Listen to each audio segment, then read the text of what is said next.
Alright guys, this video is going to be about creating your project for 3D Space Invaders. I've created a new project and I'm just going to start by creating some folders. Blends.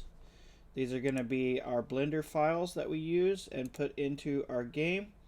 You might already have some Space Invader aliens made. You can use those, or that's what you'll put in there. Meshes. I'm just putting some folders together that I'm probably going to use.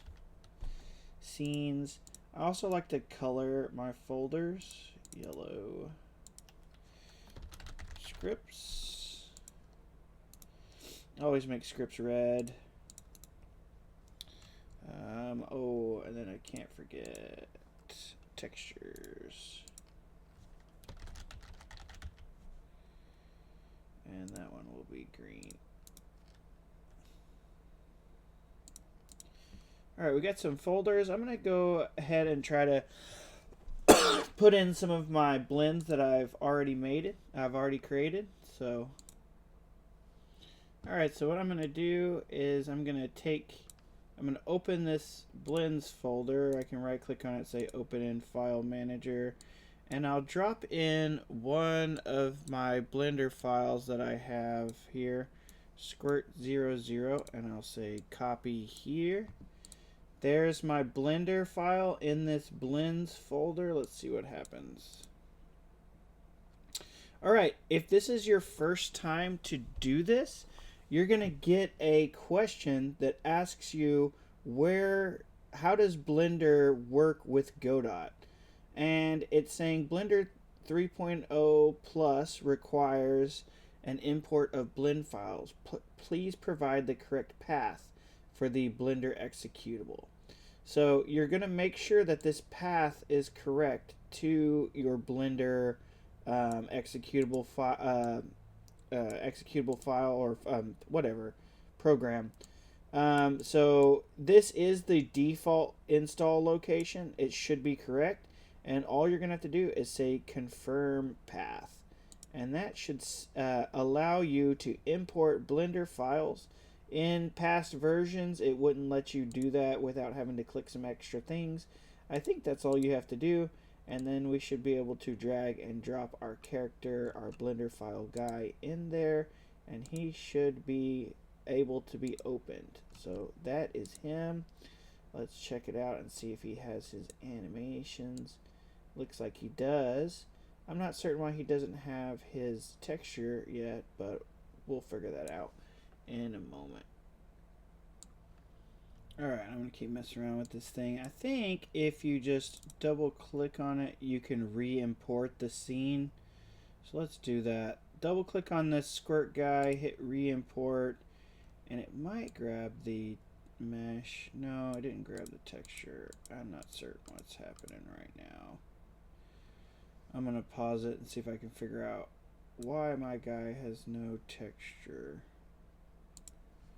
You know what? I decided that I'm going to not pause it and I'm just going to troubleshoot with you guys in the video. Okay, so I'm going to open file manager. Here's where the file is. I'm going to open up the file. And I'm noticing that in here, my Space Invader guy he has no picture here either. Let me click on him and look at his texture. It says texture 2. Let's see if I can find it. Yeah, see, I don't think it knows where it's at. Okay, so let me see if I can find it. I have another folder here, so I'm going to get squirt00 texture 2. There's my picture. I'm going to just copy this one too. So copy. And I will put it in here. Paste. So now I have my blend and I have my texture. I don't know if it's going to automatically recognize it, but let's find out. There's the picture. Double click. I'm going to do re-import. It did not correctly find the texture just yet, but let's not give up just yet. So let's go back into this folder. let's open our blend again. I need to close it over here. Don't save. Alright, so there it is. He's still untextured, but I'll go to my squirt and I will go to his materials here, and I'm going to get the right texture. So I'm going to say open file, and I need to go to this folder over here. There's a couple ways to do it. I'm just going to do, because I know where it's at, I'm just going to go straight to it. So blends, there's that texture. So I'll say open, and there the texture is now correctly on my character here in this blender. You guys may not have this problem, but I just did. So in order to get it over here, I'm going to save. So I'll do file and save, and then I'll come back to my Godot, and I bet you it'll reload it in there. There it is. And I'll even click that reload from disk guy right there. Okay, I've got my alien in here. He's got his texture.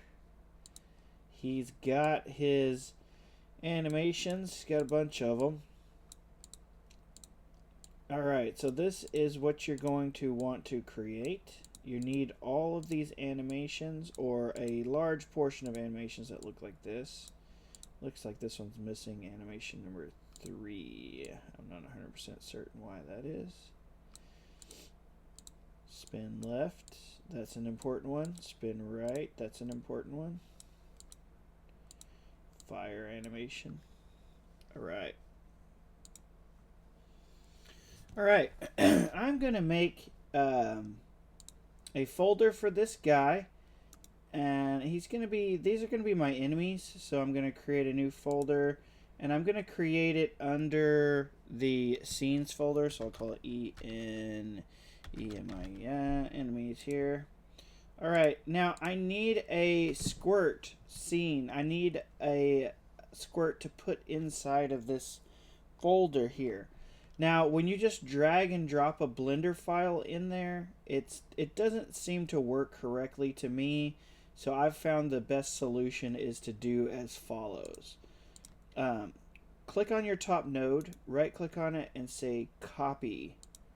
And then open up a new tab and say paste from clipboard. That's going to copy this Blender guy you dropped in there exactly like it is.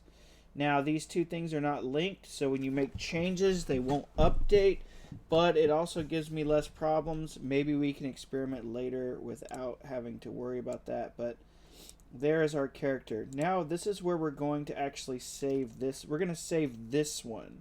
So I'll do Control S, I'll go to Scenes, I'll go to Enemies, and I'll put this squirt in there. And this is going to be squirt 00 for me. I might actually want to change that name too right there. But anyway, Enemies squirt 00. So I'm going to change this name up here at the top.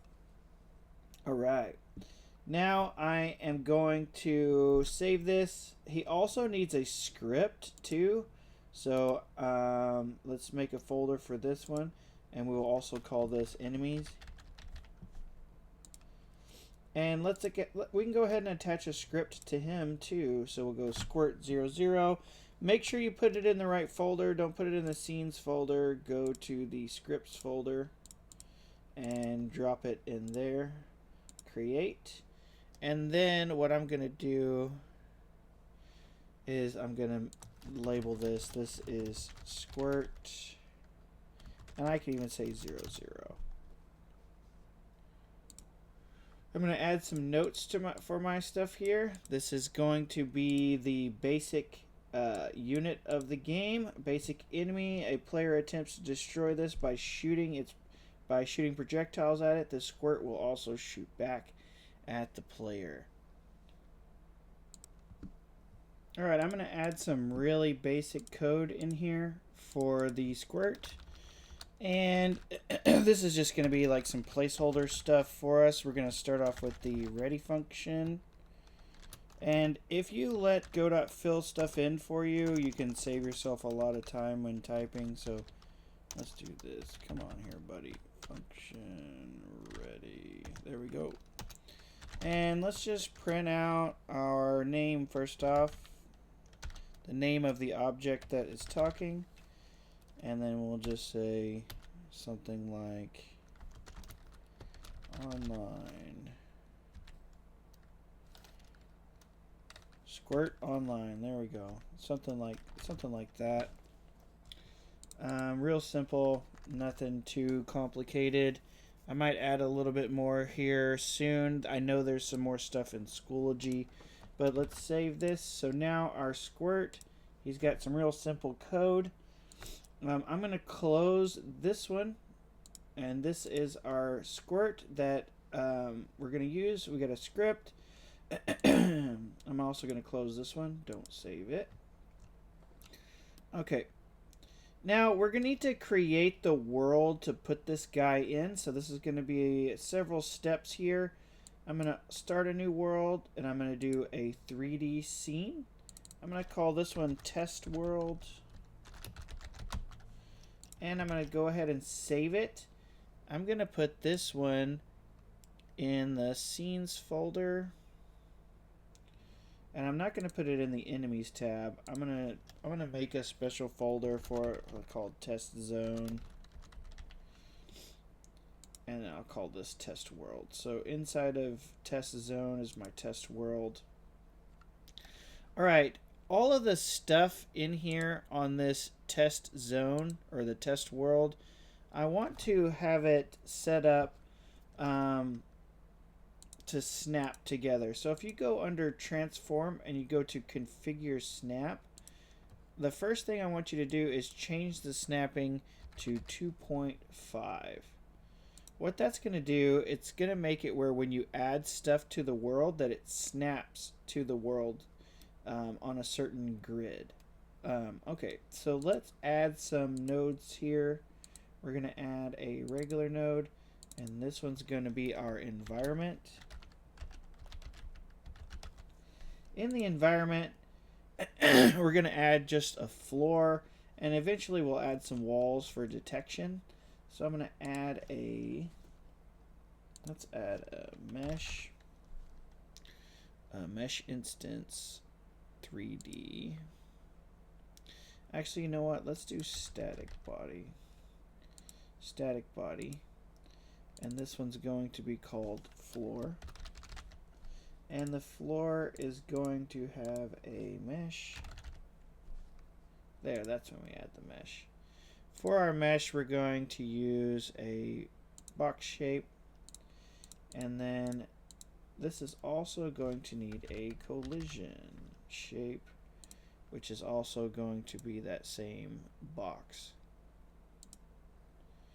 Alright, now you'll notice that if you grab the floor and you move it, it's going to snap to the certain size of 2.5.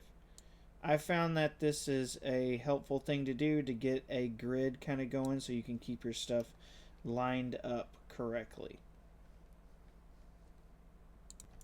I'm going to leave my floor where it's at, and I'm going to scale it up on the X by 110. Whoa, whoa, whoa. That's not what I wanted. I'm going to unhit this link button here, and now I'm going to do 110. Alright, that's going to make like a line for me right there. Alright, so that's just going to be my regular floor. Then I'm going to add in some spawn points, or a spawn holder for my squirt. So I'll call this squirt, or let's call this squirt underscore spawn point holder. Alright, so I'm adding this spawn holder here. Inside of this spawn holder, I'm going to add a marker 3D. And I'm going to put this at, I'm going to call this particular marker 0, 0. And you'll notice that I can pull it. Oh, no, no, no. It should be snapping. Oh, let's make sure snapping is turned on. Use snap. So now when I pull it, it should be snapping. Hopefully it's snapping to the correct amount. Yes, I think it is. Alright, so I've got this guy snapping here. I'm going to go to his spot, I'm going to put this one at negative 27.5, and then I'm also going to put it at 40. Alright, that's my first spawn point. I'm going to duplicate that spawn point, so duplicate. And then I'm going to pull the next one over, and you'll see how it changed the name to 01. That is what I want. So I'm going to move this one over 3 clicks. 1, 2, and 3. So your transform should be negative 20 and 40. Alright, so I'm going to duplicate that again. So you can just do Control D to duplicate that. 1, 2, and 3. So this one should be at negative 12.5 and 40. Alright, let's do that again. Control D. 1, 2, 3. Let me make sure that that's right. No, it should be at negative 5. Right there. Alright, duplicate this. 1, 2, 3. I sure hope that's right. Yep, that is. Okay, Control D. 1, 2, 3. Control D. 1, 2, 3. Control D. 1, 2, 3. Alright. Now that I've got that, I'm going to duplicate all of these. Control D, and I'm going to move them all down by 1, 2, 3. I think that's right. Let me double check because I don't want to do this wrong. Uh-oh.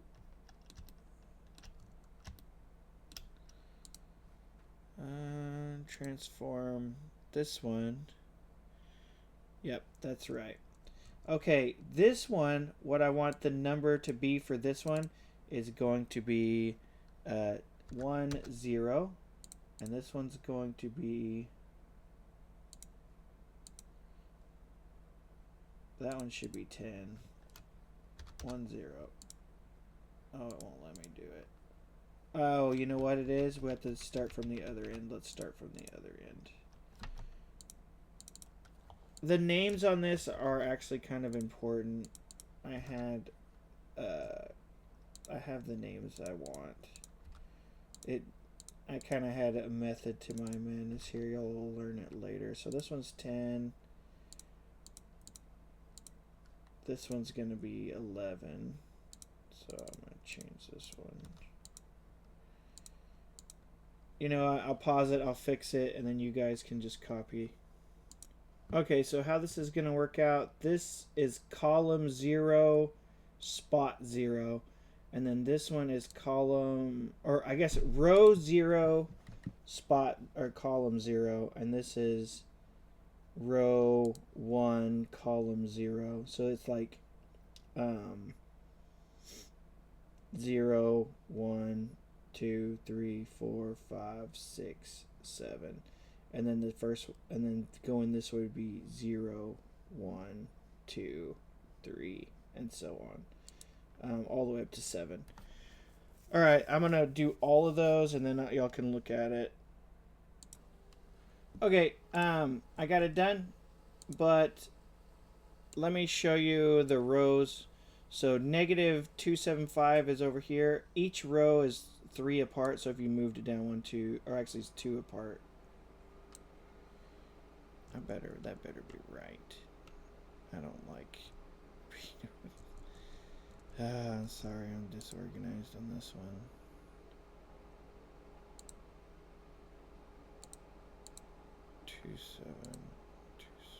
Oh, it's the Y. Yeah, the Y goes down by 5. So 1, 2. Yeah, so 2 down, and then this one is 2 down. 2 down, so 30. This one is 25, and then this one is 20. Okay, for each one it goes 40. For the first row it's 0, 0, 0, 1, 0, 2,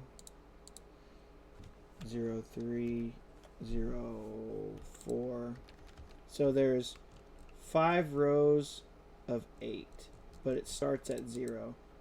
I did the numbering because of a piece of code that I write later on. So, I mean, if yours is not exactly the same, then you'll probably just have to fix it later or come up with your own code to do the same thing that I did. But there you go. That's the rows that I have to make the aliens spawn in. Alright, I'm going to stop this video right here, and we'll pick up in the next one so it's not so long.